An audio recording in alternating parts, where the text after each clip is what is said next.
T-minus 30 seconds.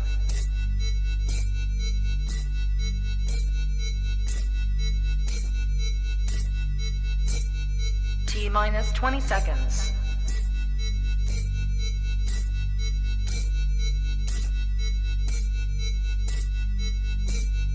10, 9, 8, 7, 6, 5, 4, 3, 2, 1, 0.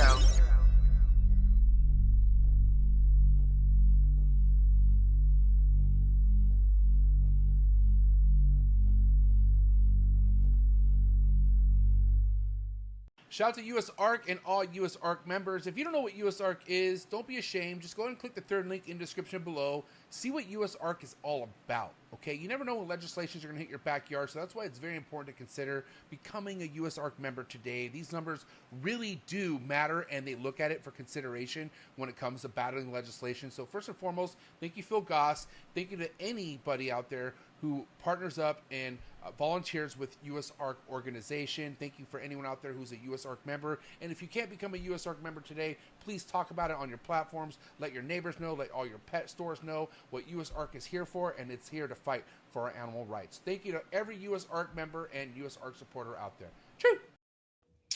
All right, what's up, everybody? Good evening on this Monday night. We're bringing to you something a little different for episode 622.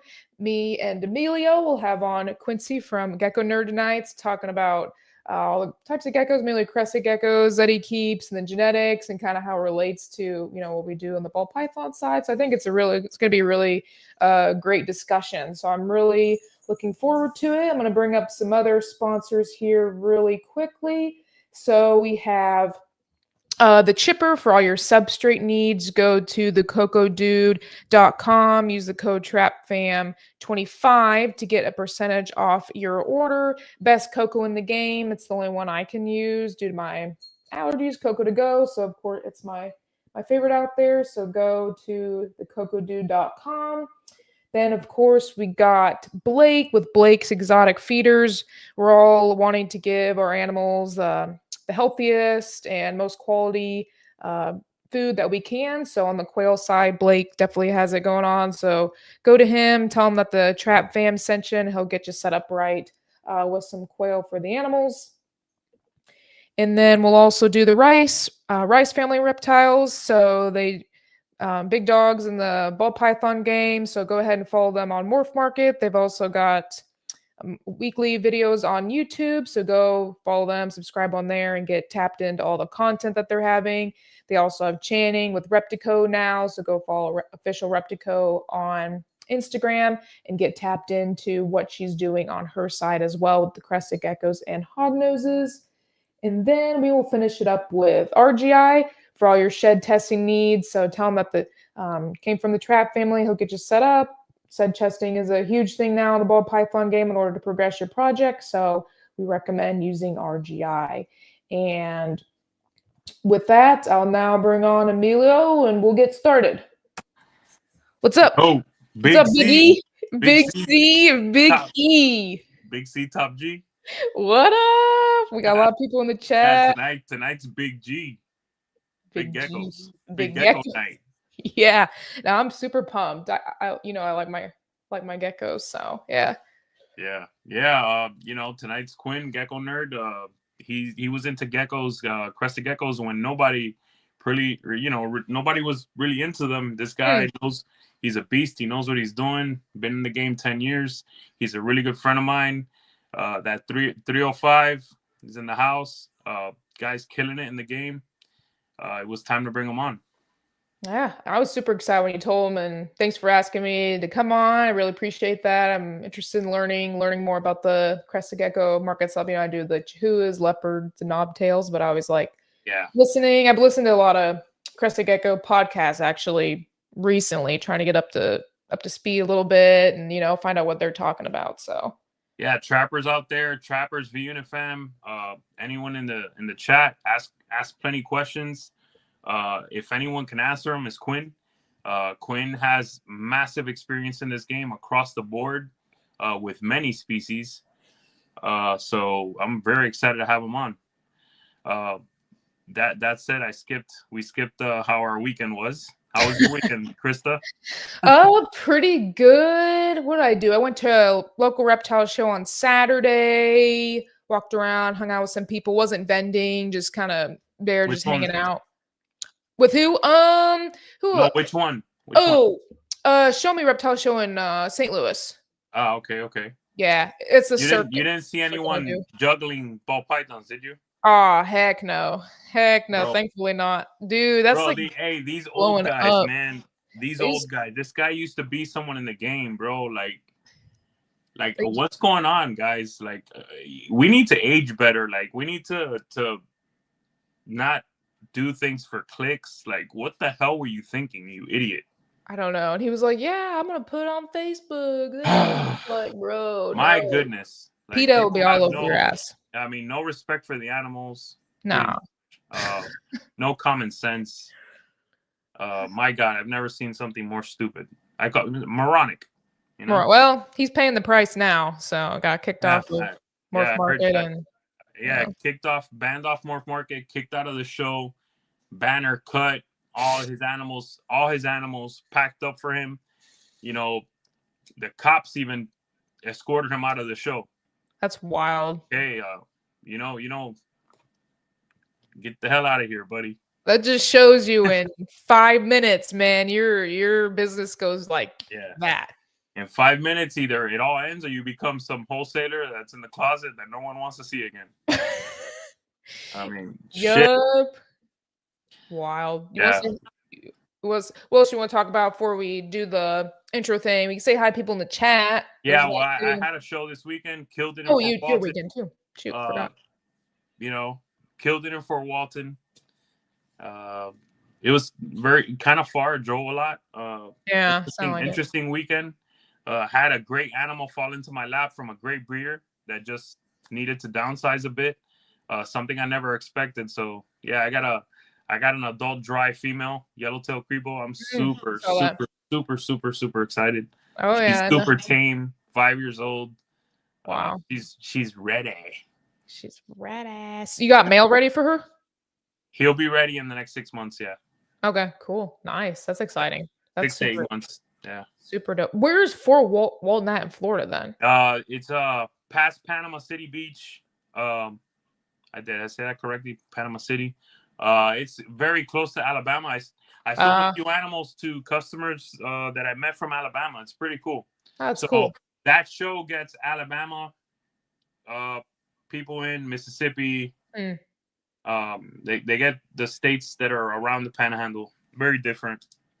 But yeah, let's do this. Cool. Yeah. Sorry, I just rushed in. I was like, let's say hi to the people in the chat. Oh, we could do that too. I mean, yeah. Let's see who's first. We got a Miss Amanda here. Unit Trap Fam. Thank you for the support on this episode. She's been really excited about it. We're the favorite duo. Bye, MJ. Nah. Peace. We got Marcus from Sweden. Yo. V-Unit, Trap Fam. The queen. There's the queen. Yep. Yeah, the V-Unit queen, the CEO.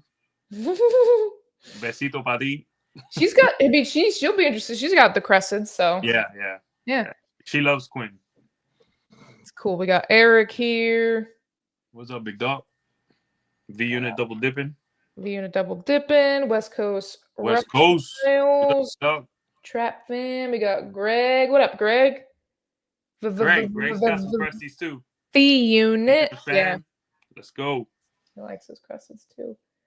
Boza. We'll do one more. Boza always in the chat. Big dog. Big dog V-Unit. V-Unit. All right. So let's say hi people chat. Anything else? Or you want to dance now? And then we'll bring... Let's fucking dance. Let's dance. Yeah. Get your dancing shoes on, people. Let's go.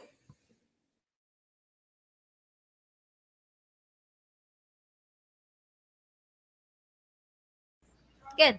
You ready for do more in the future? Trap Talk podcasts? Yes. Man, Only Trapped Out. Exclusive. Yes, Tell 'em. Exclusive. Oh, So stop calling us. Rub the spot, get the club to pop. When I come up with the crop, God love it or not. I'm hot from the hop to the rub the spot, get the club to pop. When I come up with the rub the spot, get the club to pop.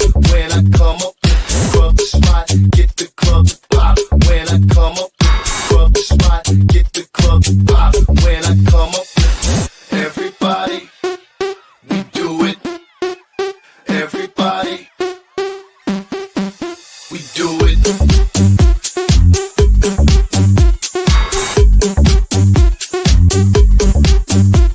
Do it.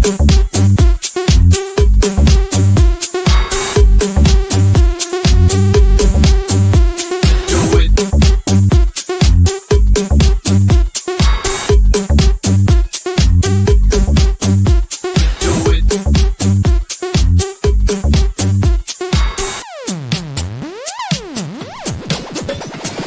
Rub the spot, get the club to pop. When I come up with the rub the spot, get the club to pop. When I come up with the rub the spot, get the club to pop. When I come up with the rub the spot, get the club to pop. When I come up.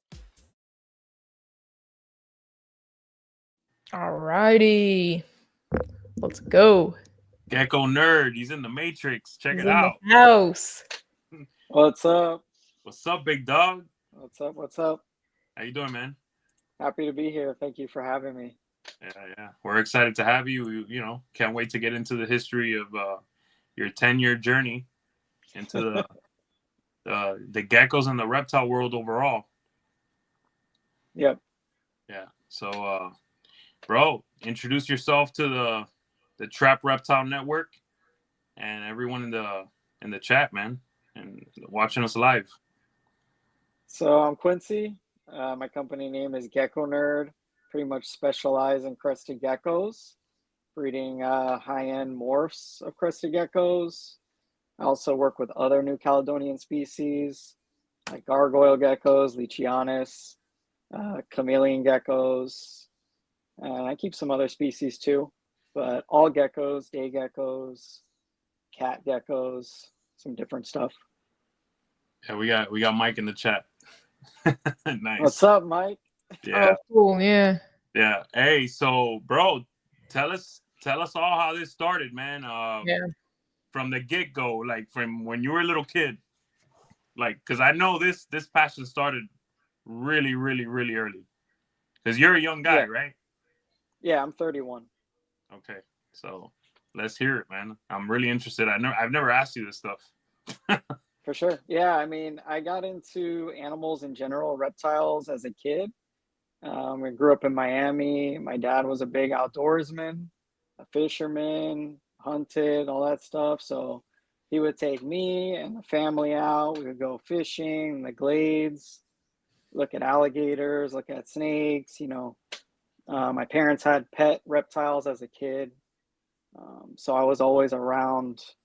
When I was a kid, they had a boa, they had a milk snake, a bearded dragon. So reptiles were very normal for me, like a cat or a dog, really. So I've always been interested in reptiles and animals in general. But it wasn't really until I got pretty much my first full-time job working at Mike B's shop when I was 20 years old that I really was introduced to the reptile industry as it is. Damn, so that was your first job. Well, I had little jobs before that, like little seasonal jobs and stuff going through college, but that was my first actual full-time job.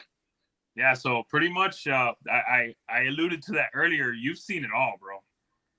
Oh, I've seen a lot. Everything in the reptile game, especially being in Miami and working for Mike B. I mean, forget it, you know?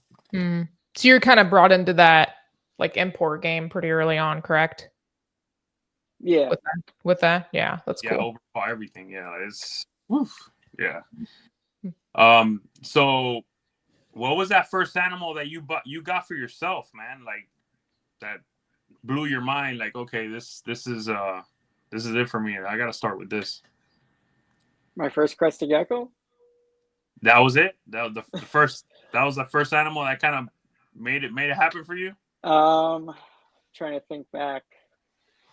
Back then, I actually had a ball python, and I had a Okay. boa, a reptile boa, a leopard gecko.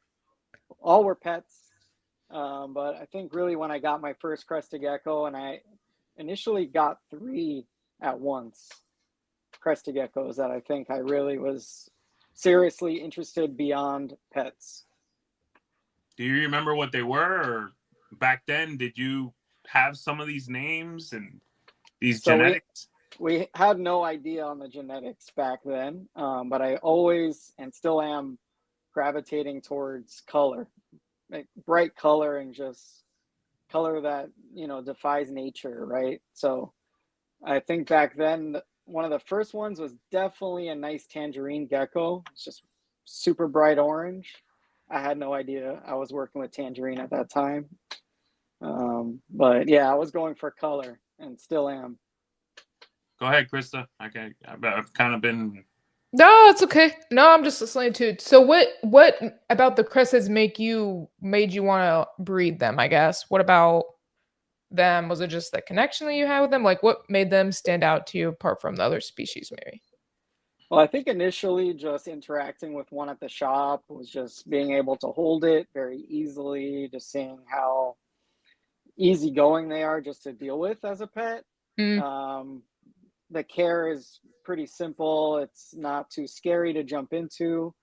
And then I think initially just going to a reptile show and seeing the variety that these crested geckos, you know, the different color variations and everything that went into it, that really intrigued me.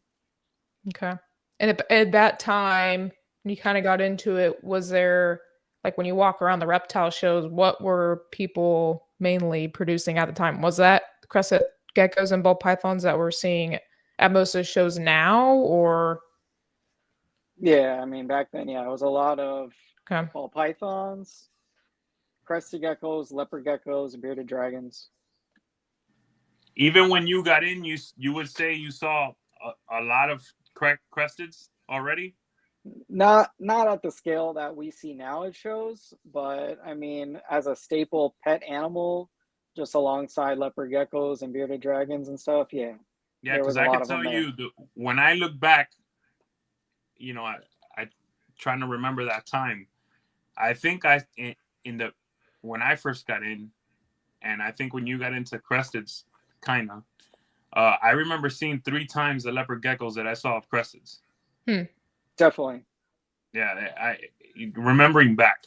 So in essence, what it looks like there was like it became a competition, and then the cresteds just took over for, you know, and who knows what will happen in the future, right? But because things change, and you know, and when they change, sometimes they stay the same. Like something will come back. That happens a lot in the ball python community. Yeah. So what I see now is crested geckos are pretty much on the level of ball pythons at the shows, at least that I've ended. Same with me in Missouri. Yeah, it's very much ball python, crested gecko heavy shows. So yeah, it's pretty interesting with that. Kind of guess we can go into it now, but more, I guess, trying to understand the genetics of it. So back then it was more just color. Like how were people naming these animals without knowing? Was there already kind of community that was like, hey, if an animal looks like this, they just gave it that name? Like kind of walk us through that part of it. I mean, I was real small time in the beginning, so I wasn't really in conversations about genetics early on. But I'd say none of the names were around. The general consensus being in Facebook groups and fauna and stuff was just like crested geckos are polymorphic, and it was kind of like read this to this and get a random baby out of it. It wasn't as defined as it is now, and within the last 5 years we've really defined majority of the genes that are around, and really getting a good grasp on what's already been there and what potentially can be made. Okay, so let me ask you this: after those first 3, you start building a plan, or you just breed a couple, start really falling in love with the combos you're hitting, or the colors, like you mentioned. Mike is mentioning in the chat that the colors, the colors just took over. Colors started going crazy. I mean, that's pretty much what happened, right? How did you start building your collection and deciding what you wanted to do in such an early stage of the Crested Gecko game? Because you didn't have the help. You didn't have the help and the people or the people to follow or like people have now, right? No, not at all. I mean, I was really going for what I thought looked good. Started slowly building a collection. I was definitely really slow to start in the beginning. I think that was really good for me. I learned a lot from the animals, just observing them and taking care of them, raising them from baby to adult, and really getting a feel for the species before diving head into breeding. But as soon as I had adult geckos, I started breeding them. But I was really just going for what I thought looked good. At the time, the hottest thing was a full pinstripe, meaning you want that perfect line down the back with no breaks in the pins. That was something valuable people were chasing, and then just trying to make different color variations of that. So I know in the beginning, I definitely was going towards pinstripes. I love the clean line down the back, the way it looked. I still have one of my first geckos, and it's a badass pinstripe. So yeah, I think that was probably one of the first projects besides just going for color like orange and red. There's a new one you have now that has the whole lines on the back, right? That I saw on Tiki's video. What's that called? Yeah, so I have a pretty big project surrounding empty back and super empty back. And it is up for debate now whether empty back is related to pinstripe or not, as in, is pinstripe necessary to create an empty back or not? I'm on the side of it is not necessary, and it just seems that way based on how it's been bred in the hobby the last 10 years or so. Okay. So when did you start really turning this into a business and Gecko Nerd? Because I think me and you have a lot in common. We got in for the love of the animals, wanting to produce amazing things, not to make it a business. And then it slowly turned into that, with the knowledge that we were helped out with a lot of the pioneers here in Miami, the pioneers like, Michael Barrera, Amir Salamani. We had people that I could call him a mentor, right? But like people like Amir, we watch people stay in business and be successful. And at the same time, almost they're not even not Mike, but like, let's say others in the game in South Florida, they're not as near as passionate about the animals as we are. So I think that's what took us to the next level. When did Gecko Nerd become a reality, or how did that process happen?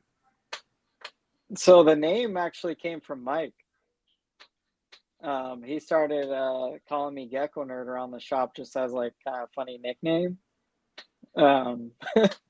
And the name just like stuck, and I was like, wow, I could really brand this. I can make this a business name. It fits. It's easy to remember. I really liked it. I'd say probably around 6 or 7 years ago was when I really started going into becoming a business as it is now.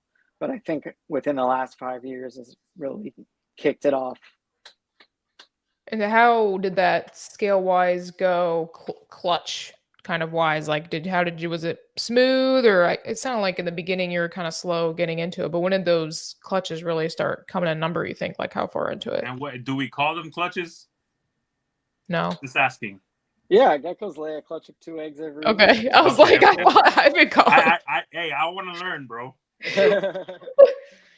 Yeah, I mean, definitely it's been a learning process. It's been a pretty big progression from the beginning. I don't have like legit stats on what my growth has been. But like I said, like within the last 5 years, I really like put the pedal to the metal type of situation. But I was already making a good amount of geckos 6-7 years ago.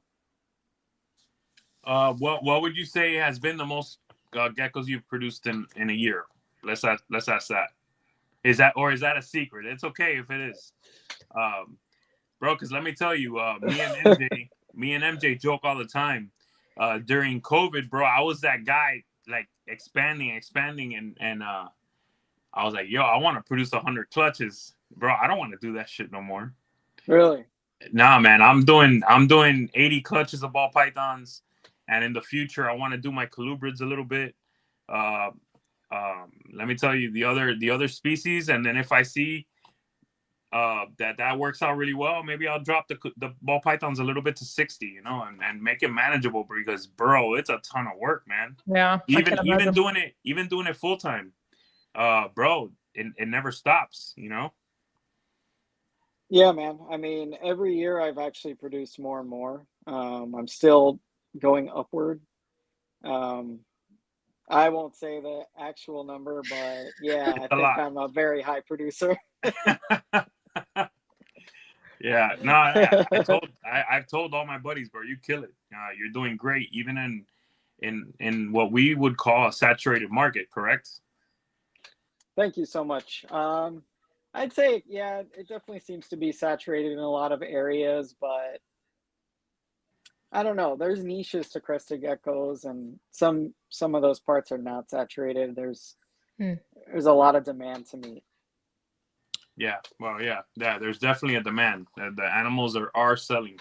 It's just, you know, most people, they have to build a brand, you know, and build a following, and have, you know what they're doing, have the quality. I mean, you've been in this 10 years, bro. I mean, ain't nobody messing with you when it comes to knowledge, or, you know, knowing what you're doing, you know, and knowing that next step. That's what I tell people all the time, man. You got to learn, take it easy in the beginning, and then that's when you really start to kill it, and you build things slowly. What are some things you think you did early on helping with the brand side of things? With just going to as many shows that you could have done to put your face out there more? Like, what kind of concrete things, looking back, do you think help with that along? Yeah, so I mean, I've definitely been doing like small local shows for a while, for quite a few years, with my name, just trying to get that out there to the local people, of course. Building a website is really important, something that I think a lot of people slack on. Website's so important. Any business needs a website, you know, needs somewhere for people to go and look and read your information and look at photos and read reviews or whatever you want to provide to them. The website thing, social media has been a huge one. Definitely being consistent on social media, posting with posts that are worth looking at, you know, good photos or information or whatever you feel like you need to provide to customers or your followers. That's been a big thing, social media. Yeah. I say this a lot as well, being a professional. Definitely. you don't become a professional in 1, 2, 3 years, 4 years. It takes time, you know. That has to be, you know, things have to be learned and mastered, you know. Krista, you know, I always preach this, you know, so does MJ. Oh yeah, no, it takes definitely a grind, and the website's interesting too. I think it just comes more into play, I think maybe with the geckos, just with the lineage part of it, because that's a huge thing with the crested geckos, right? Is like the lineage, and people want to see the parents. So having a website where you can go to and search that person's breeders and look at the parents, I think is kind of needed. I feel like it's hard to do maybe on Morph Market or something like that, where the majority of ball python people have our stuff. I feel like most ball python people don't have websites, right, Emilio? Not so much anymore. As of now, a lot don't. Yeah. I mean, listen. I don't have one, but I feel like I probably should. But I mean, I don't, and I don't need it right now, and I don't have the time. But I agree with Quinn. It's something he's always told me. He's always told me this. He's laughing because he's told me a million times. I just haven't needed it, to be honest with you. Yeah. Especially now with the show grind and running low on animals. Bro, I don't even have anything posted on Morph Market. You know, all the animals I have right now are just what's left over until I hatch stuff for this year. Everything I have is just for the little bit of shows before, September comes around, and I get to start bringing fresh animals to the shows and start posting them, So yeah, I think my main thing on the website is like being able to have a quick link to send to people with a care sheet. I have information on there, how to handle the gecko after receiving it with FedEx. I can quickly just send that link to people. I don't have to keep explaining things. Just send a link here. Check this out. Read this article. This is what you need to know. I have more information on there about shipping, find your own FedEx hub. All that kind of stuff makes my life easier dealing with customers. I can just quickly send a link like, please read this before buying or whatever it is. The website helps with that so much, not just obviously advertising the animals and showing my breeders, but more so on the information side and store policy, refund policy, all that kind of stuff. Yeah. I could see that being pretty useful. I'll have to look into that. I think myself, just with like the lineage stuff too, just the photos, I think would be really, really important. Yeah. So I have a question, bro. Sure. Off the top of your head, how many recessives are there? There's 3 major ones right now. There's 4 because one's brand new and I don't even have my hands on it. We got Exanthic, Phantom, Pixel, and now Chocho. Chocho. I hope I'm not forgetting one. Yeah, Chocho. I know. That's the name. Who named that? Not me. Hey.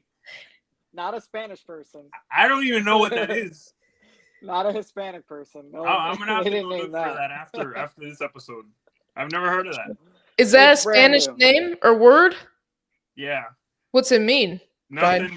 Dare I Nothing. ask? Okay. No, nothing. Nothing. I'll look it up after. I'll tell you later. Okay, my curiosity. Anyways. That gene is in Korea. That's where it was founded. I think there's 1 or 2 breeders in the U.S. that have it now, but it's very, very new. What's it do? Or what's it look like? I don't even have my hands on them. Hmm. All I can see online is that it brings a new color, which is like pinkish orange color. It's hard to define, but it looks amazing.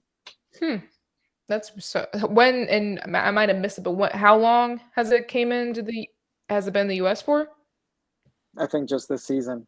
Just this season. Wow, crazy. Yeah, it's brand new. It's not, if All right, anyone so- has it in the U.S., they're babies too. Huh. How about incomplete dominance? Majority of crested gecko traits are incomplete dominant. How many would you say are out there? A lot, like lily white, cappuccino, sable, empty back, white wall. There's a lot of them.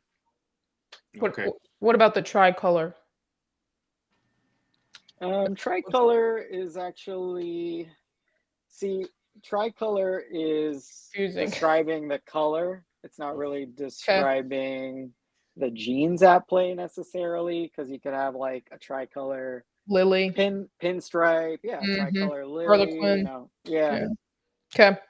Those are my favorite. I like the color. I like where I have a lot of white on them. It creates a little more contrast of it, obviously. But okay, that's just interesting how it's like a different language. So kind of. I gotta There's tell a you, lot, man, my Go favorite ahead. animal in my wife's collection is one that I picked. It's a charcoal Dalmatian that it's so dark, right?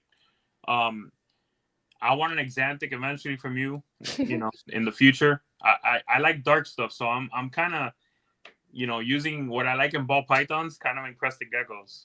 Yeah. Do you see that a lot? I do, and there's a lot of comparisons that you can draw between the two. I wish that crested gecko people were in conversation more with ball python breeders, because I think there's a lot to learn there, back and forth, but mostly crested geckos learning from ball pythons.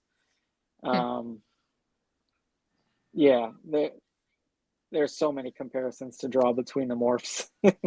Yeah. So I like the colorful stuff. So that's probably why I like the tricolor and the white lily white stuff. I had a question on the top of my head, but Go ahead. No, I had one on the top of my head, and then it'll come back to me.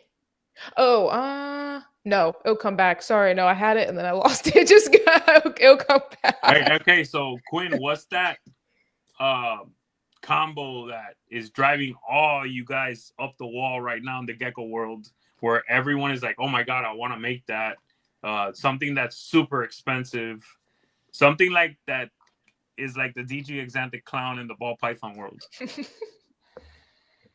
Oh, that's hard to answer because there's so many different niches in crested geckos, that many breeders will tell you a different answer on that.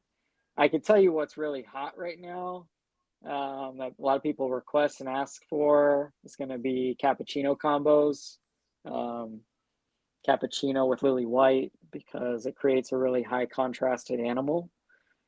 Similar to that is the sable with lily white combo. It does about the same, creates a very high contrast. Exanthic with lily white. I mean, a lot of combos that you can do with lily white are very sought after. I think some people are just, like myself, just looking to push the envelope on combos right now, because we, like in ball pythons, you guys have 3 genes in one animal and triple recessives and all that stuff. We don't have that going on yet. So I think that's more the direction I am going in. But what's hot right now is definitely any lily white combo. Yeah, nice. Yeah, I have a lily white male. That's awesome. That's good to hear. I remember my question now. Okay. Because it kind of relates to this. It was a recent podcast I was listening to based on crested geckos, and they were kind of talking about when people get in, they should really focus on the base stuff, like producing the nicest, like tricolor, for example, or harlequin or something like that, instead of the morph chasing. So what's your ideas on that? Would people maybe want to get into or no? I thought it was just interesting how they were kind of recommending that. Yeah, I mean, you always need animals to incorporate into projects. Yeah, that's what they were saying. Yeah. You know, but I wouldn't tell anyone that. I think go for what you love, what really catches your eye the most, whatever it is, that's what you should be going for. Okay. It helps. Yeah, it helps. It was just kind of an interesting sort of discussion, I thought, too. Because I mean, what you're saying is that they were advocating for you to go for the highest quality you can. Yeah, like, so, just, you know, best tricolor, like, something, you know, like that. Like people like Gecko Nerd, Sundown, Tiki's Geckos. I know my buddy here has animals from Sundown, from Tiki's. A lot of his animals that he's produced.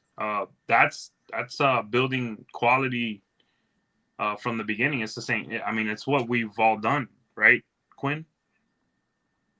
Definitely. I mean, there's a huge range in quality for crested geckos. Like, it's kind of, that's where it's kind of different than ball pythons. I mean, there's definitely quality differences in ball pythons, but you can kind of pick out a banana from a banana. I mean, the similarities, they're very similar, right? I mean, is there that much of a difference between a single gene like that?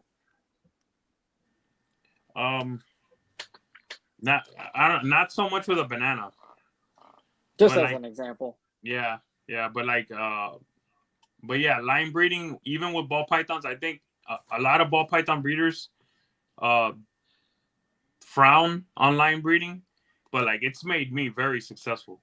Yeah, I think it will be a bigger thing going forward. Yeah, I think people in the ball python game are going so fast that they push you away from line breeding so you could consistently just, you know, I guess buy animals, you know. Yeah. I've been a little slower in the ball game, you know. What would you say to what I just said? Yeah, I mean, my point in in the saying gecko that, game. yeah, my point in saying that about the banana was that there's such a huge quality difference in crested geckos. Like, I could say, okay, this is a pinstripe and this is a pinstripe, and they're gonna look completely different because of quality. A big thing with crested geckos is the body structure.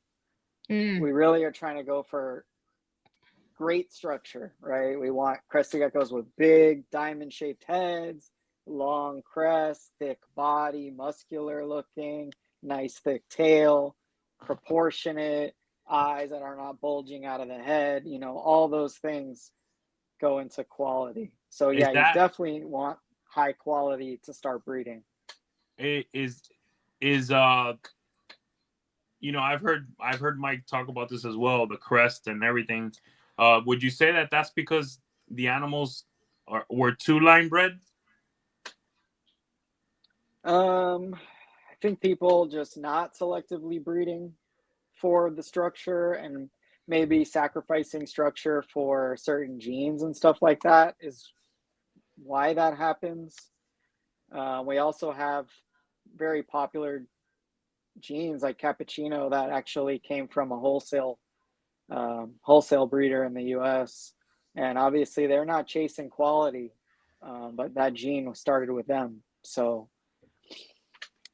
yeah, I mean, are there genetics that are lethal or have issues like we have in ball pythons? Yes, there is.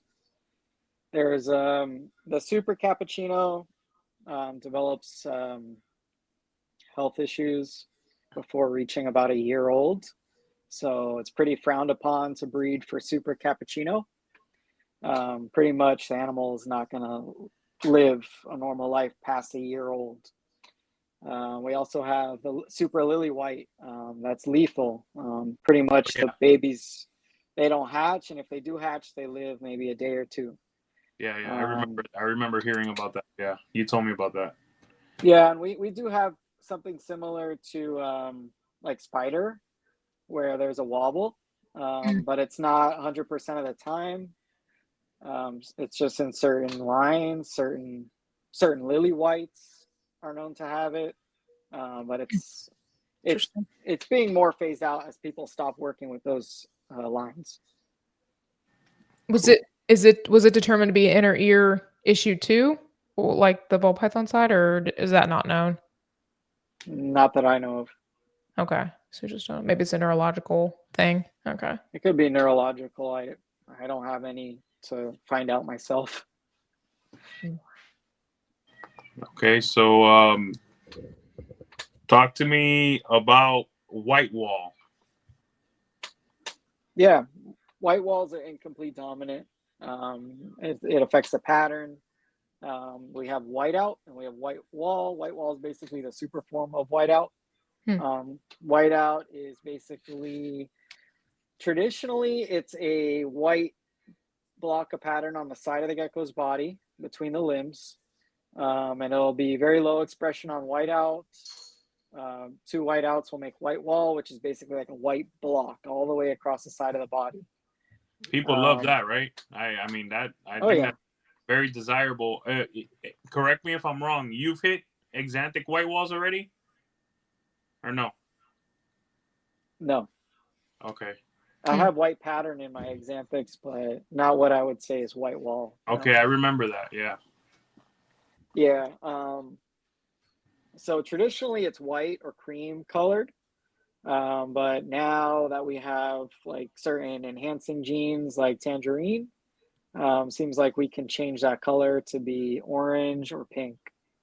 I just made a post about this on Instagram like a day or two ago, kind of explaining this with pictures. But yeah, it's interesting. It's definitely something you want to add in on a lot of projects. Is there an animal you'd like to show from your page that that we could talk about, like the pixel the empty back stuff. I think that stuff is really exciting. Krista could go straight to your Instagram and show it off.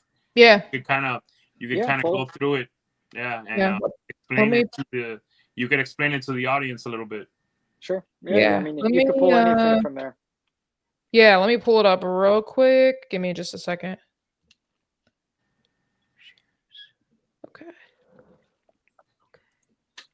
Okay, I think you should be able to see it, correct?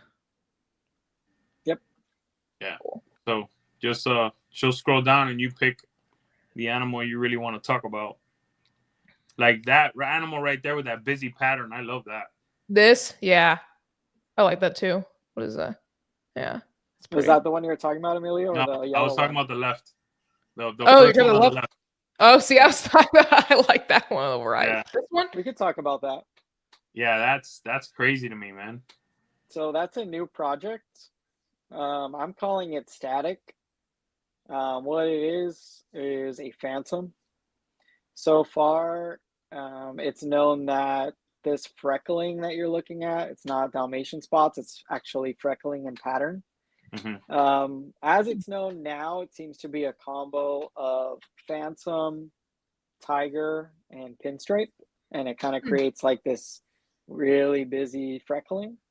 It hasn't been worked on or refined until, I guess, myself. I created this one. I think is an amazing example of it. A lot of them are a lot more dull than this. Like you can't really see the freckling as intense as this. But I'm interested to see where this goes and see if maybe there is more to it than just a combo of phantom, tiger, and pin. But it's just like a unique phenotype that I'm interested in making, not necessarily like a new gene I'm trying to find. Kind of reminds me of Monsoon a little bit, doesn't it, Emilio? Oh yeah, that's why I like it. Yeah. Hey. This, all this like little checkering stuff here. So where do you go next with that? Do you go more orange? Do you go more cream? Do you go Xanthic? Do you go Dalmatian to make it even busier?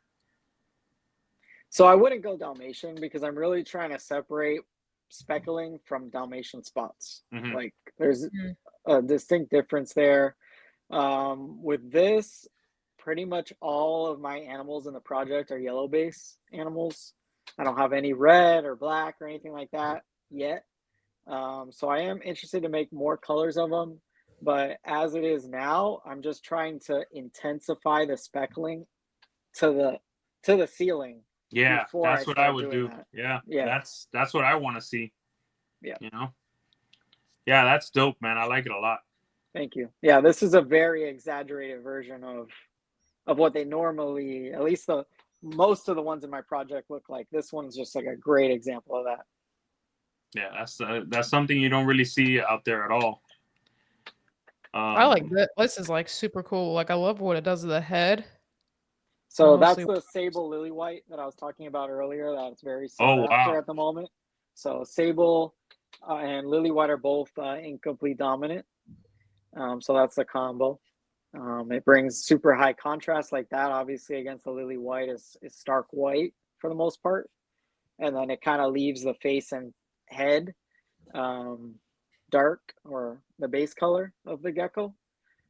This one's like super high coverage on the lily, so you're not even getting much of that contrast. But you can imagine how it would look on like a black base. That thing's crazy, man. Yeah, that's super cool looking. Now I want to see what a sable looks like, but we could go to the next combo. There'll be one there somewhere. Well, just tell me when to. Ooh, what the heck is this? Look at this. Whoa, look at that. Yeah. Okay, I could talk about this, but I would want to show you another gecko first. Okay.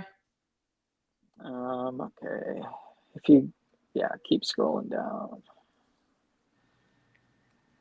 This is crazy too on the right. So I'm looking for this gecko named Chaos. That is say the name on it. Oh, sunbird. Well, that's the brother right there. Okay, right there in the middle with the balding pattern on the head. That one. Yeah. Chaos. So this is Chaos. This is a animal that sparked a whole new project that a lot of people are interested in now and that are trying to get into now. Basically, she hatched out and I immediately noticed those dark lines. It starts behind her eyebrows and it goes all the way down to her tail base. Mm-hmm. And it's really defined. I have more pictures of her there somewhere, but anyway, she started a new project. It's called Margin. Oh, okay. Heard of that. Margin project. Yeah, I've been breeding her parents for a little while, and I produce the parents too. So it's been an ongoing thing. But once she hatched out, it kind of really sparked the interest in what is this, you know. So the ones that you were showing earlier are related to this project. It's the Margin project. Nice. Are you mainly referring to the lines on the back? Like, I'm also seeing the white outlining here too. Is that part of it? So, well, that's because she's a lily white, but the focus of the project are the dark lines, the ones that start behind the eyebrow and go down the back. Yeah. Okay. I think just that's pretty. Look like a painted kind of. It's really cool. Yeah, that's cool. Yeah. Huh. So I have a pretty big project on that. I like that. I like that orangey look on the left there. That one. Oh my god, I love that. Oh, that's magma. They were talking about in the beginning. That's magma. Yeah. Yeah, that's what I used to say we were going live. That thing is, bro. I really like that. That's really nice. Thank you. Yeah, that's probably one of my favorite projects I have going on right now. What does something like that cost, Quinn? Priceless. I like that. That's a Python talk. Yeah, so Priceless. Somebody gives you $5,000 for that animal, you're not budging. No. Not even close. That's a staple. Once that animal's adult size, that thing's gonna be rocking with all kinds of recessives. But what you're looking at right there is called hyper tangerine. And it's basically the super form of tangerine. It's making like a pigment of orange that's almost red. Yeah. There's a whole photo in there somewhere. Krista, this is kind of down your ballpark with the leopard geckos, right? Yeah. You like. That's exactly what, because I started the leopard geckos. I was all in the tangerine. Now I'm starting to do a little bit of other stuff. Go down a little bit. I think you had the picture. I think you had it. Yeah. Yeah, go down. Where? A little bit down on the right. There it is in the middle. No? Yep. Well, okay, this so one? magma's all the way on the left with the green leaf. Okay. Oh shoot, this? Yeah. Oh damn, look at that. That's what crazy. What the heck? That's crazy. Look at the grays and how it's like paint down the legs like that. Like a kind of tiger looking stripe. Yeah, that's dope. Yeah, it's a heavy combo. So what you're looking at there is a dark base animal affected by hypo, which is why the base color looks like purplish grayish. So that's the hypo effect on dark base, which would normally be like a black base animal. But with hypo, it looks almost purple. Yeah. And then you have the super form of tangerine on the pattern. And then you have soft scale at play, which is a structural trait that we have that alters the scales. So that it helps the color too. It's weird how it kind of helps the color. There's a lot going on with this gecko. Yeah, the animal's crazy. I love it. How about that sun-kissed? Where's that at? I haven't seen that one yet. Sunkiss, I think she's more to the top. Whoa, go up for a minute. No. Down. Sorry. Slowly. Go up a little bit. That left. Look at that pattern. Oh, Holy yeah. shit, on the bottom. Look at that. Yeah, that's bro, crazy. I'm telling you, there's some amazing crested geckos out there, yeah. man. Hey, ball python people, bro, you gotta love this, bro. Yeah. I ain't see whenever I see Crested, maybe it's at the show, they all look the same to me, Yeah, but see, I don't see any because like these. what you're seeing Gotta at the come to my show, table. what you're seeing is byproduct at the show mainly, right? But look, there's Yeah. people out there doing this shit, man. Yeah, that's freaking wild. Look at that, I know, I see that. bro. That looks like a tiger. It is a tiger. I mean, and you know what I mean. No, And but it is tiger. What is this here? It looks like a little flower or something. This light. Is this truly like just different pigment here? That is a piece of white pattern showing through on the gecko. Wow. That's So crazy. that gecko is very heavily stacked. It has a lot going on. It has tiger, phantom, white pattern, pinstripe, tangerine. So yeah, I mean that's a pair that I'm breeding this season. They're going to be making what's called tiger lilies, and they'll be tangerine tiger lilies. Wow. Okay. All right, man. You pick one next because I keep picking busy patterns. Yeah. Yeah, he's got a nice lychee there. Yeah. Yeah, I love that. I love all the pinks. Yeah.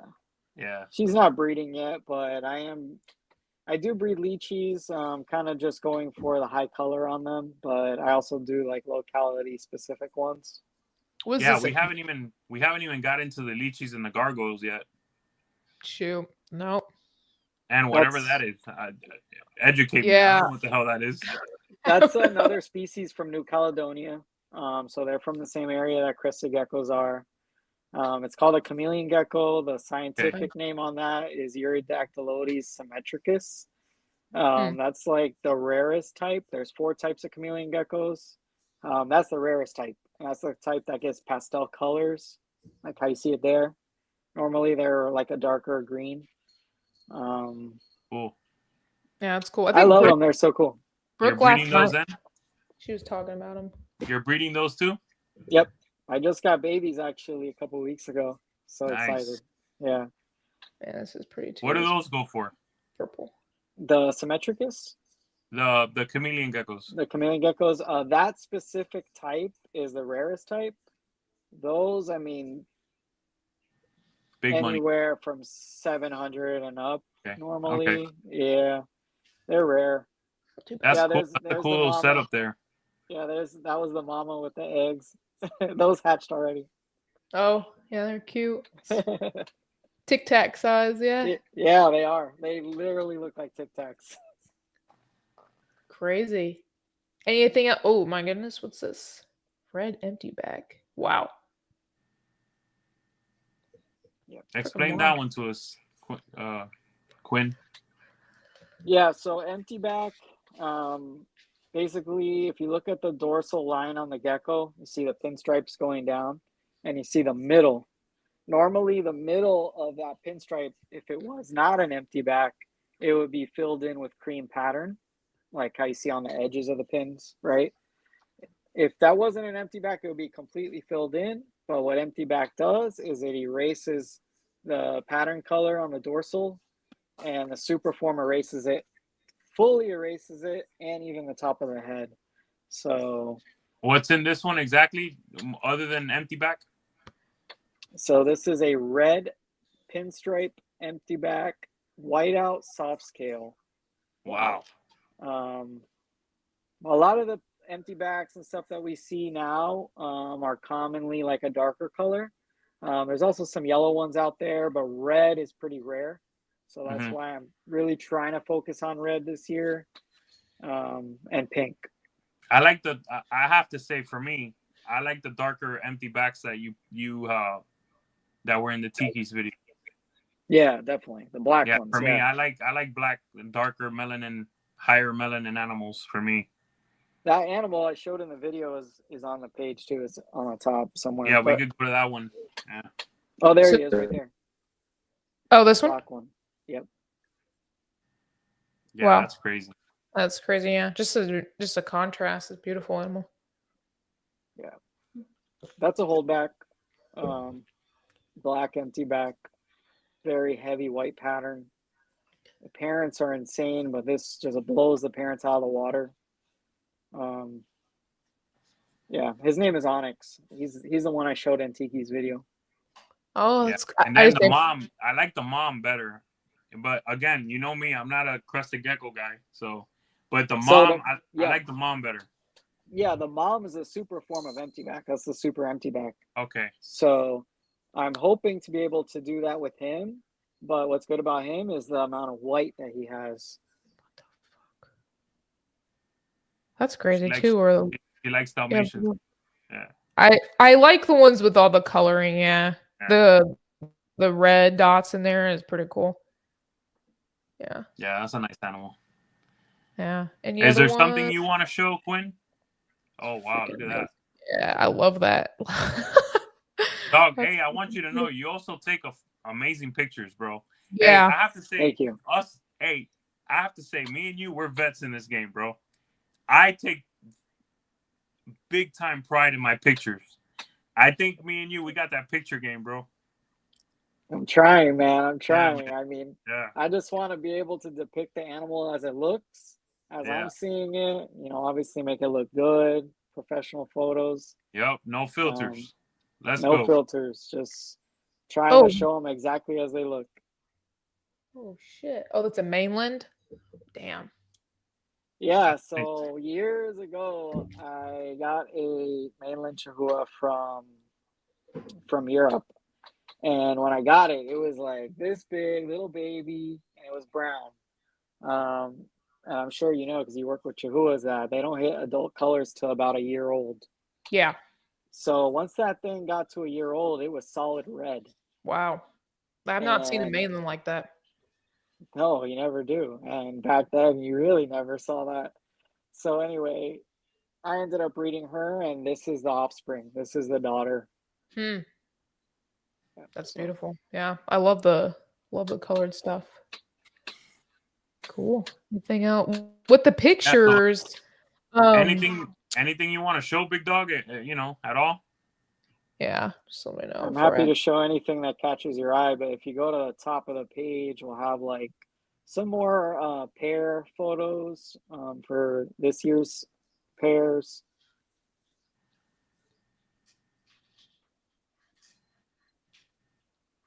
Let's see. So, I mean, those aren't pairs. No, I can go back to that pair there that you had originally clicked on. This one or no? No, go down. You had clicked on it earlier. Oh. And we didn't talk about it. This one? Yeah. So this is related to that margin I showed you guys, Chaos. Linda on the top there is the sister to Chaos. But she does not have the phantom gene like Chaos has. The bottom there is Sabertooth. So basically, Linda's het for phantom, Sabertooth is a phantom. These two are paired, and I'm hoping to be able to make something like Chaos, but with more contrast. Like instead of Chaos, her markings are gray on the top of the head. I'm hoping to make them black, like black, solid black. We'll see. Cool. Yeah, I love that. I mean, they're both cool, but this bottom one is crazy to me. And you're hoping to bring a little bit more pattern to get Chaos? Right now, I'm just trying to intensify the color of the margin markings. Okay. I really just want to make it black. Because, right now it's like gray. Yeah, this animal's crazy too. It's like a literal sunset. This is Sunkissed that Amelia was talking about. Oh, beginning? Okay. I like that. It reminds me of Sunset Ball Python. Yeah. A sunset combo. Yeah. That's crazy. A little brighter though. A lot brighter. Hey, I love sunset, okay? I love sunset. Hey, Quinn, did you see the Sunset Ultra? No, I haven't. Oh, yeah, look that up. Oh my gosh. Whose is that? It's amazing. Bro. Morph Jungle hit a really nice Sunset Ultra, man. And our boy Brandon. But his has to shed. Yeah, it should have shed by now. We'll probably post some pictures, but yeah, that animal's That's my favorite combo, probably. That's good. Quinn, let me ask you this, man. Yeah. Sure. You can get out of there already. Is there any huge difference in care and husbandry parameters with cresteds, leeches, and chihuahuas, the chameleon geckos, everything that you keep? Like, can you kind of get into the care? Yeah, I mean, the main difference on all the ones you named would just be having UVB light and not having it. I mean, I keep my chihuahuas and my chameleon geckos with UV light. I don't keep my cresteds, gargoyles, or leeches with UV. I'd say that you really need it for the chameleon geckos and the chihuahua. For the others, it's fine to do it, but you don't have to. Yeah. What about temperature wise? Like, do you keep your room a certain temp? Do you add heat to any of those species? Like, what's the temperature range that you keep the room at? So in this room right here, this is my office. I have 200 geckos in here. These are all crested geckos. The temperature in here is my house temperature, a little bit warmer because I have a big window right here.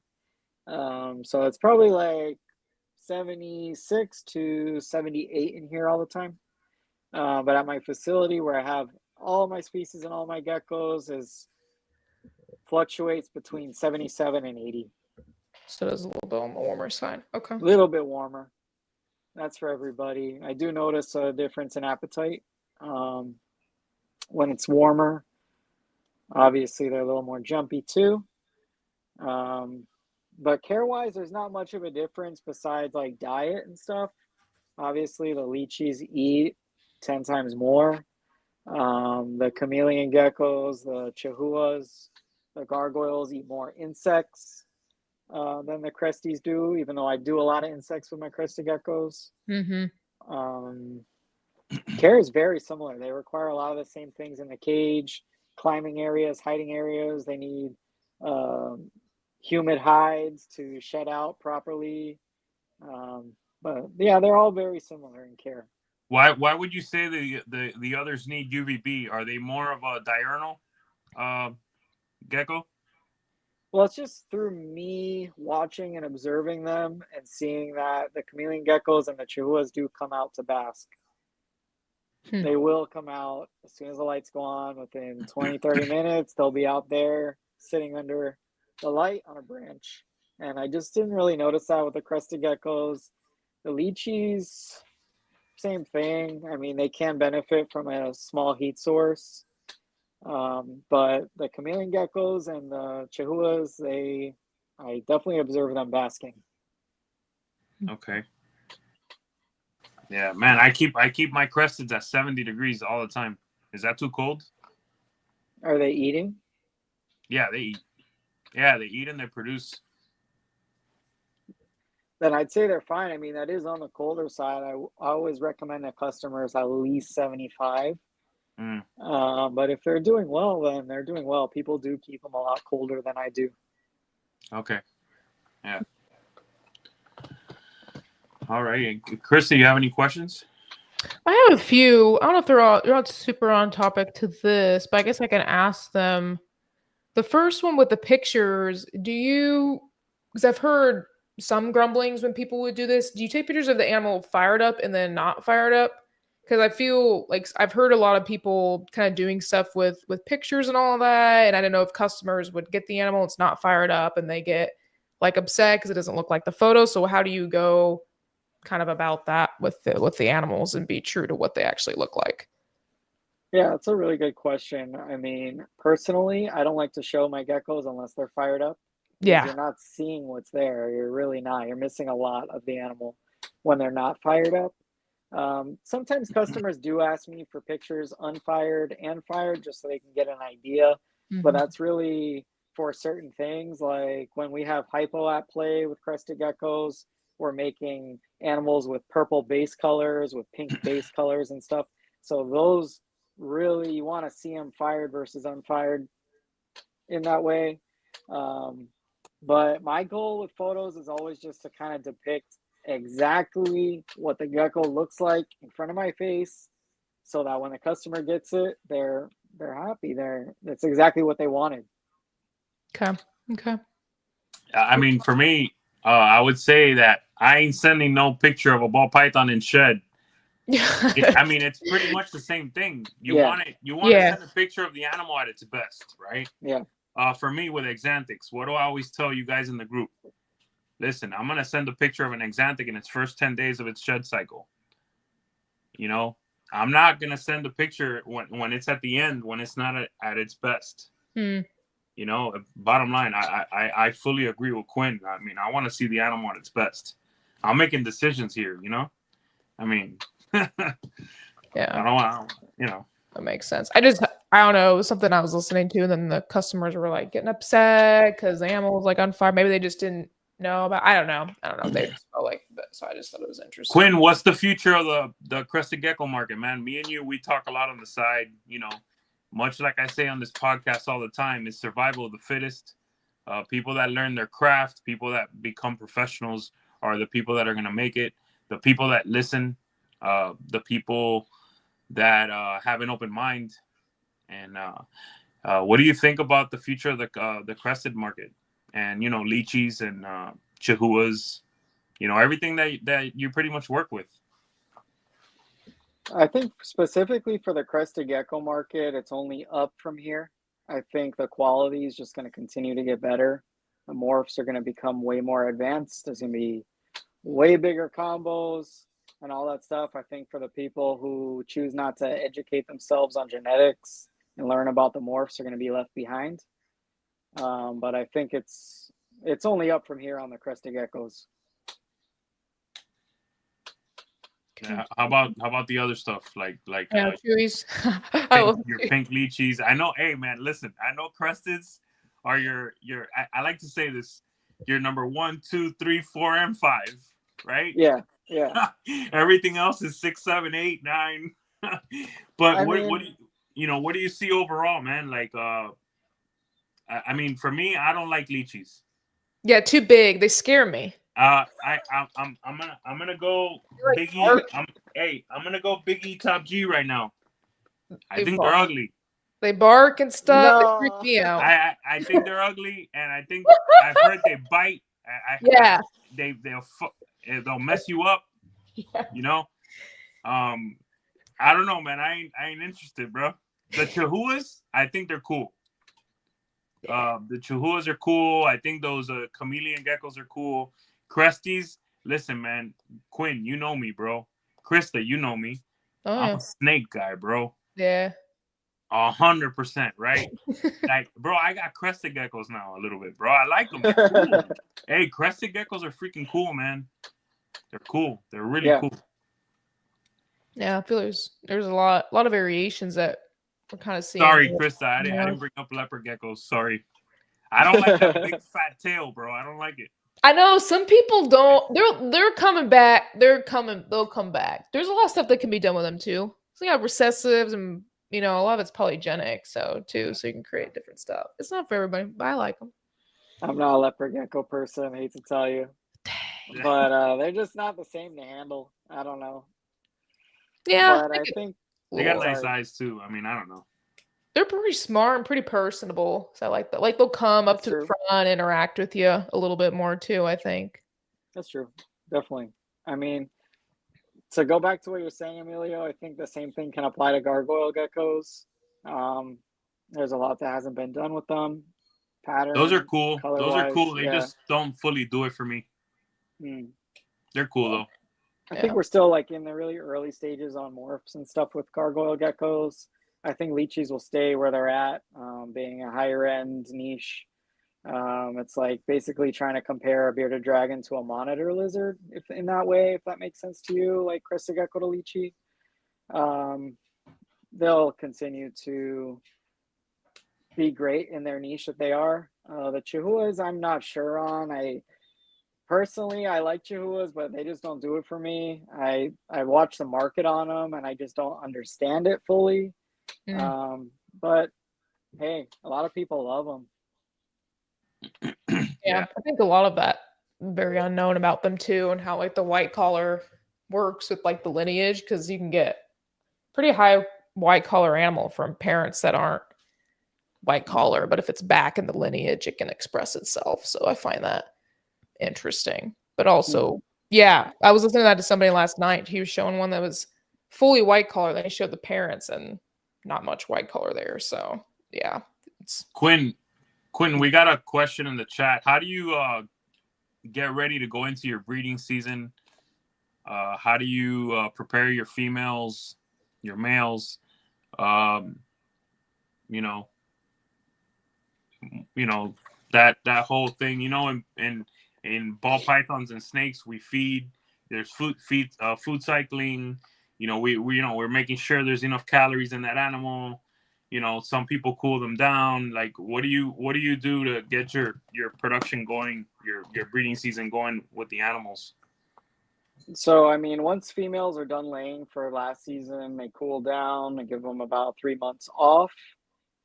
Let them rest, let them gain their weight back, get their calcium reserves back up.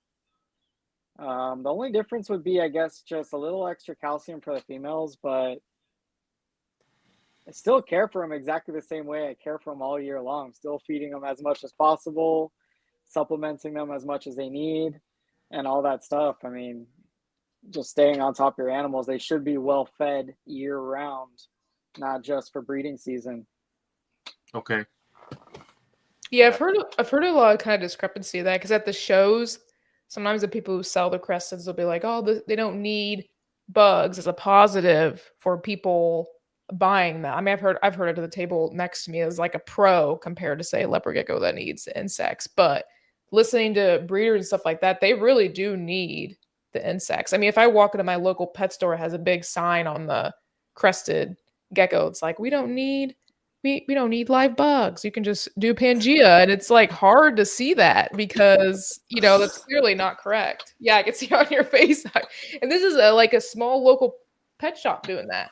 So I have this right here. I'll show you. So great thing about Crested geckos is they eat the powdered diet, right? So we have a lot of different diet options. This is a diet from Korea. It's called Vital Meal. They make an insect diet, very high in protein. It has cricket protein. It has whey protein. There's also, I don't even have it here, a cricket specific one. It's basically cricket powder to add in. Interesting. Those things are great. I still like to give my geckos live crickets and live worms and stuff. I would do roaches if I had a colony, but I don't. So yeah, you definitely need insects, whether you're blending it into the diet or not. I think it's enrichment too. I love to see the Crested's excitement when they see crickets in there. Yeah, you want them to be able to hunt them down and be agile, at hunting these insects. You don't want a gecko that's just flying and flopping or whatever. And then sometimes you see them chopping down on the Pangea too. That's pretty cool, They're really good. I love to see them eating the insects, Yeah. Mm-hmm. I think it's positive too. I had another guy. I always find international markets interesting. Tell us about that and how it's impacted the Crested gecko game. Because I've, here, I don't know how many years ago, were a lot of Koreans, because I think it was maybe Korean, I don't know, people from Asia coming in and just buying up a lot of the stuff here. So tell us kind of how those markets have worked and how it's influenced the American market and back and forth. Yeah, I mean, a few years ago, I'm sure Mike B knows the exact timelines on this. Korean breeders brought in a lot of Crested geckos over there from the US. And I mean a lot of geckos. Brought them in and obviously started breeding operations there, and in a lot of ways have surpassed us here genes wise, because they've found a lot of new genes like the one I mentioned earlier, CHOCO, and other things, and just really took it to another level. And now we're on the flip side where a lot of US breeders are importing from Korea to bring in these new genes and just, new stuff. That's crazy. I heard that. They're sending animals back now in mass quantities. Yeah. Yeah. Mm-hmm. It seems like over there, it really stuff rises and falls, like falls out of love, I guess. Is that true too? Or just the market's up and down faster than it is here? I don't know. There's something I heard on another show. That was interesting. But I falls don't. out of I've favor. never been over there like enough to say Okay. anything about the market. My idea is that maybe people were just breeding on a very large scale to get that going. Hmm. And maybe that's what the results are now. Did you see what Mike just said, that they were shipping 1,000 a week? Over there? Well, I didn't want to say an exact quantity, but he said it. Holy shit, That's bro. crazy. Yo, yeah, man, those numbers, they blow you away sometimes, bro. Yeah. Sometimes I tell people in my group, like, sometimes it's hard to really understand the scope of this game. You know, this man used to throw those numbers at me, and my brain used to go, right? And I used to be like, bro, no way, where do all these things go? yeah, it's crazy. Yeah, bro, worldwide market, man. Mm-hmm. Yeah. Mm-hmm. Yeah, it's interesting how they. What with the Crested market? What markets do you think haven't been hit yet, internationally wise, or do you think that most countries are breeding them and producing the ones that are the big players, anyways? I'm not sure. I mean, Korea is a big one. Yeah. There's definitely a lot of geckos going on. There's a lot of geckos in Europe and many different countries there.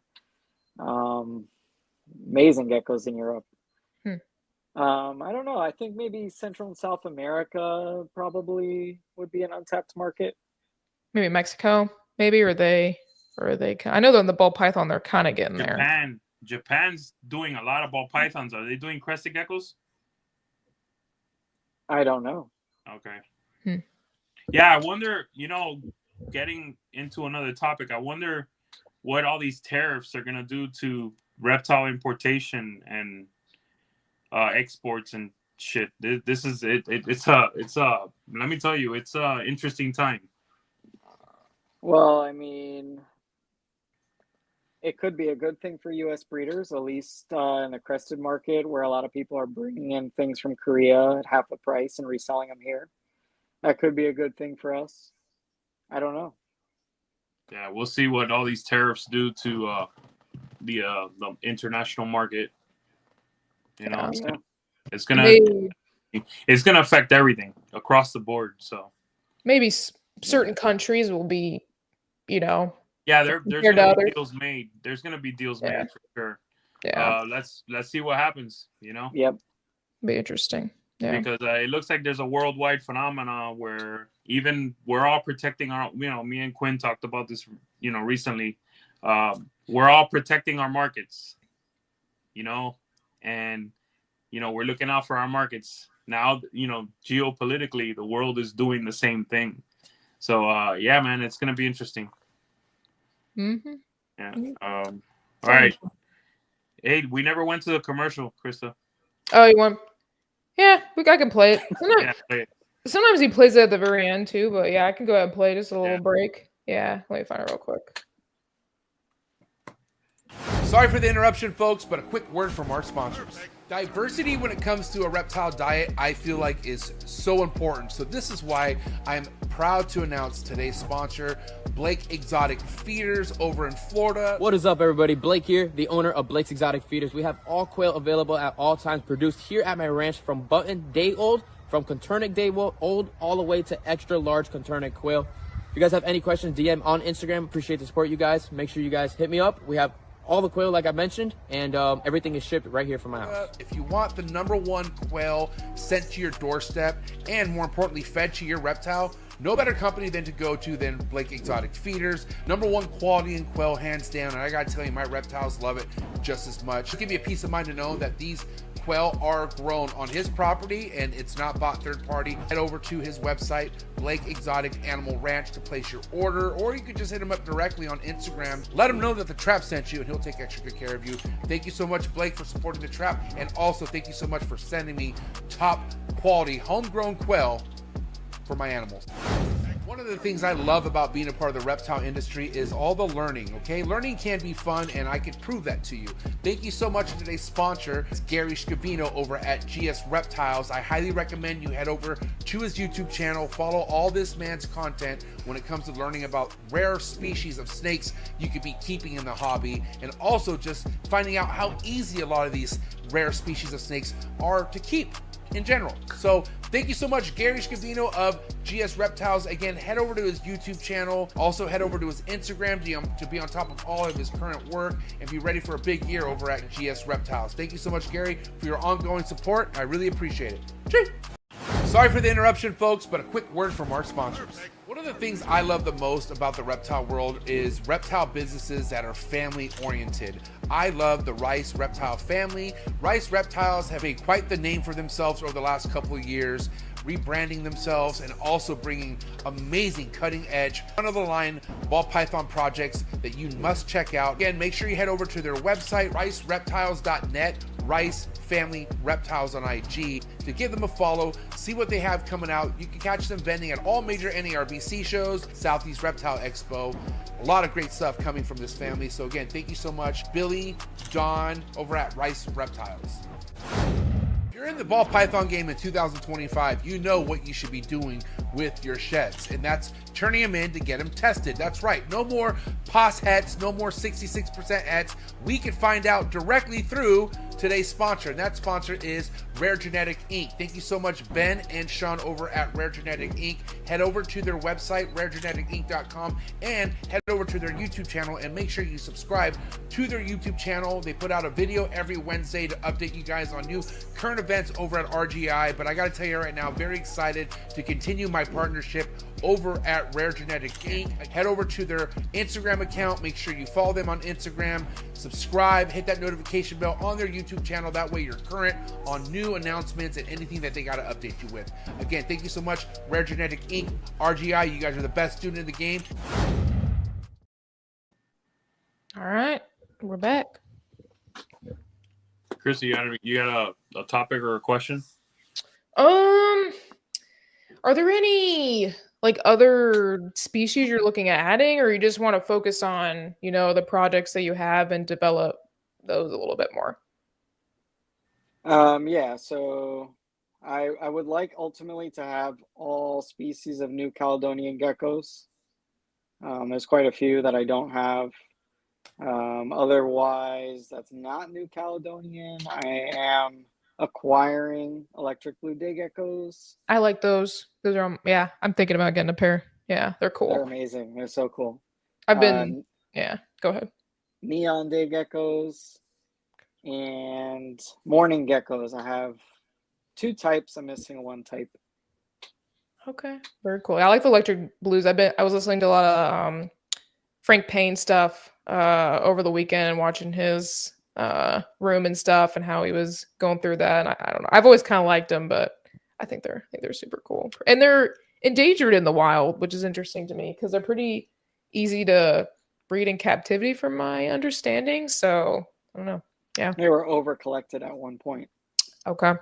Makes sense. Any topics that we haven't hit yet, Quinn, before we hit you with the wrap-ups and then the hot seats? We've covered a lot. I mean, I'm open to whatever you'd like to talk about. Yeah. How about you, Krista? I'm trying to think. I thought I kind of asked all the ones I wanted to. You're not a huge Chewy guy, so I can't really press you on those. Yeah, he's got the knowledge. If you got a question for him, just hit him. I mean, it's mainly like Quinn. She just got into Chewies, and she's in love. I think they're just, I don't know. I think they're just super cool. It's like that feeling in your hand, and they kind of like just look at you like straight, and they're very smart that you can, that I can tell, which I find very appealing. And I kind of like that it's genetics a little bit unknown territory per se, which I find very interesting. They're pretty easy to keep. I don't know. Not everybody's doing them. They're kind of unique in that aspect, which I like, but I've only had them for a couple weeks, so it's very, very new to me. She's green. Yeah. Green I mean, mainly, what are some signs that you can tell when the female is like gravid per se, or you can just tell by the way she's behaving, or is there like a certain look or anything that they kind of get With the Chihuahua? Yeah. Yeah, it'll be obvious on the body Okay. because they're gonna look very swollen. But the female will start trying to protect the area where she's planning to drop those eggs. They can be very protective of the eggs once they're laid too. Definitely gonna get bit trying to collect the eggs by the female because likely she's gonna be right there guarding them. But yeah, it'll be obvious. You'll know. I'd say make sure you got UV lighting and you're supplementing with calcium because Chihuahua eggs are highly calcified. They're very thick compared to Crested gecko eggs. It takes a lot out of the females. That's like the most common issue with them is calcium crash. That's what I heard. Have like a little bowl at the bottom, and then I ordered some liquid calcium that I'll probably Fred supplementing it in the Pangea, but then definitely after they lay to give them, I don't know, 0.02 or something like that orally with it. So it's like calcium gluconate. So I can get it from work. But yeah, that was a big thing that I was reading up on and found interesting too. So. All right, wrap up topic time. Shoot, wrap up topic. You go. MJ usually goes first. Hey, I feel like I've asked a lot. If you want me to go first, I'll go first. Yeah, go first. Well, I think because I think I used it up already. Quinn, straight up, what would you tell the people that are freaking out in the gecko market? People that are kind of giving the animals away. People that are thinking about getting out. What would you say to those people? That's a good one. Damn. I'd say hold on to your animals. They gain value with age. I'd say if you are breeding, make sure you're breeding intentionally with a goal in mind, not just pairing geckos to make more. And if you are trying to stay in this long term for a business, then you need to focus on the business aspect of it.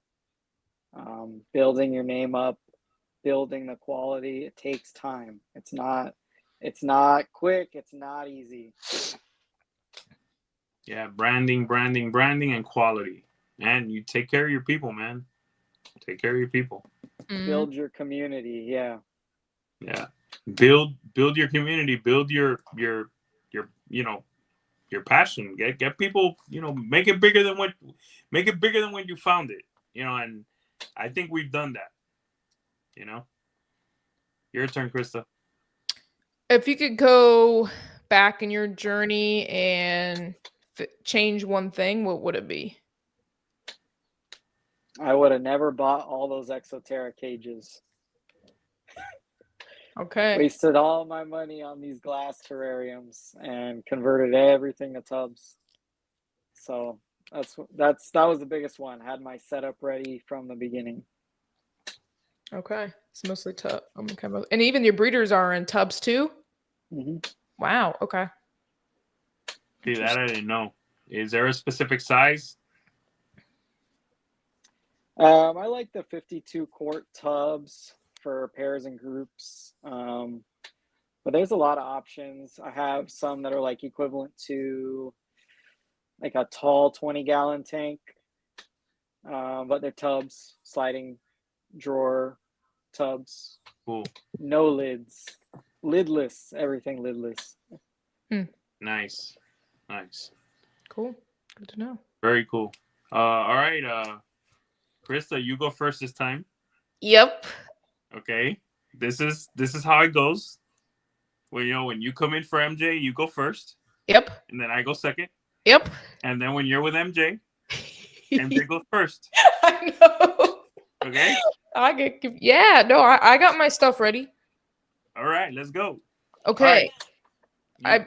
You got to explain it to Quinn first because he's new. Okay. Yeah, these are the hot seat questions first. I do this or this. You kind of got to choose one, or if it's. No, that's me. You're doing MJ's.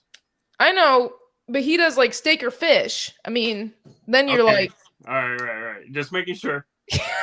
I got. Okay. I had to change some of them because he's like red Neo, yellow Neo doesn't apply here, right? Okay, so Yeah, I'm gonna go. he knows all So that you stuff. choose He knows one. all that stuff. You could go Oh. normal. You could go normal hot seats. Okay, fine. Red Neo or yellow Neo when it comes to Chondros. Which one do you prefer? Red. Okay. Pangea or Repashy? Repashy. I don't know if this really applied, but I'm gonna ask to cut or not to cut. You guys Don't cut. No cut. Okay, I think so. If you were a ball python breeder, would you cut? Nope. Are you sure? 100% sure. You say that, but man, Even with a pip? Okay, with a pip, I mean, does that count? Or are Yeah. we talking about full cutting, egg open? I'm messing with you, bro. Oh, don't cut. Don't cut. Okay. Okay. Empty back or magma? Magma. Okay. Magma. Well, yeah, I guess it's the animal there. Now I got myself all. No, I was thinking margin. That's what I meant. If you had to choose, Margin. That's my project. that you Margin. choose that over empty back. We do a little empty back. Yeah. Yay import or boo imports? Boo. Okay. Yay or boo sports? Yay. Okay. Which sport is your favorite? I like to watch basketball. Which team? Heat. Okay. Big flex or no flexer? Are you a big flexer or are you not really flex? Big flex. Okay. Steak or fish? Fish. What's your favorite type of fish? Snapper. Okay. Yay alcohol or boo alcohol? Boo. Okay. West Coast or East Coast rap? I'm on the East Coast. East Coast. Favorite East Coast rapper and song? I don't have one. Oh no. No, I messed up that question too when I was on. Believe me, I sang the wrong song and everything. Oh my gosh. Yeah, remember MJ asked me, he's like, "What's your favorite Tupac song?" And I was like, "Fuck." I was like, I don't know. She said mama. Okay. I just have a few more. If I say the word, say the first thing that comes. Word association. Yeah. Milk. Cookies. Substrate. Mulch. Stuck shed. Dehydrated. Instagram trolls. Screw them. New Caledonia. Awesome. Have you been? No, I will one day though. Yeah. Definitely. Coolest reptile network in the world. I guess Trap Talk, right? Yes. All right, bro. So this is simple, man. Mine is simple. One's got to go. It's right? not simple. Trust me. Yeah, it is. Yeah, it is. It's gotta go. Okay. I'm going to give you two options, and you got to tell me what's got to go. Okay? This is like Drink Champs, with Nori. Pretty simple. All right. Lily White or Phantom? It's gotta go. One's got to go. Jeez. Phantom, I guess. All right. That was painful. Yeah, they are. They are. Yeah, especially for the ball python people, bro. And you guys, But with here, I kind of I don't know the power of each gene as much, so it's a little easier for you, I guess. All right, Pixel or Cappuccino? Gotta go. Cappuccino. Yeah, that was easy, right? Axanthic or Sable? Sable. Gotta go. Yeah. Wow. All right, Cresteds or Gargoyles? Gargoyles. All right, I knew that. All right. Chihuahuas or Lychees? That's gonna be easy. Chihuahuas. All right. Oh, yes, we got the. Oh. Ooh, cool. All right, he likes some snakes too, so I You asked. missed it. Corns or Kings? That's gotta go. Yeah. Kings. Damn it. All right. Clowns or pies? Clowns. I knew that too. All right. Ozzy Osbourne or Grateful Dead? I can't choose. You don't have a drink, bro. You got to choose, you know? It's got to go, I guess, Ozzy. Okay. All right. There was one more. All right. So I know you've dealt with all types of stuff. So emeralds or chondros? Emerald's got to go. Good answer. I like that. I like chondros better too. Yo, I got to tell you, I've enjoyed the hell out of this episode. I learned a lot. I think the audience learned a lot. You're a pro. I'm glad you came on. I'm very happy. Krista, what do you got to say? Oh, it was great. Very inspiring, especially seeing those animals really pure living are. And you could definitely tell the passion that you have as you were describing that. So somebody as a breeder, I can kind of take that as an inspiration for my own sort of project. So yeah, I really enjoyed this episode. Yeah, man. Thank you so much. Yeah. Where can everyone find you? GeckoNerd.com? GeckoNerd.com, Gecko Nerd on all social media. Yeah, Gecko Nerd. Yeah, man. It's a wrap, bro. I'm gonna give you a hand. You know, It's a wrap. let's give Quinn. I don't call you Quincy. I call you Quinn. I always have, but you know. Yeah. Let's give Quinn a hand. Thank you, bro. I learned a ton Thank you. tonight, and that's what this network is about. This network is about teaching our audience about the animals we love and showing that there are people out there that are killing it in this game no matter what.